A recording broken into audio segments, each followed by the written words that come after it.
Good day po sa inyo lahat. Ito nga pala yung magigiting ko na estudyante ng electrical.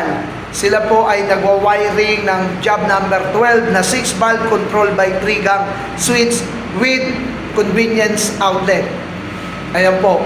So, sa nakikita ko naman ay matagumpay nilang nagagawa yung kanilang laboratory at sinisipat nila maigi at gumagamit sila ng kanilang mga tester na para ma-check kung okay na yung kanilang wiring. Ayan po, sila po yung magigiting ko na estudyante ng electrical.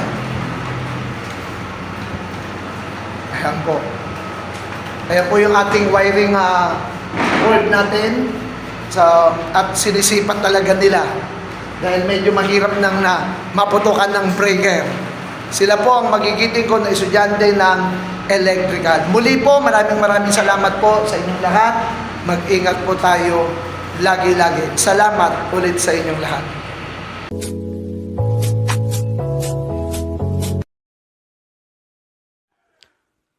Like, share, comment, and subscribe to my channel. Pakipindot na rin po ang notification bell para lagi kayo updated. Thanks for watching.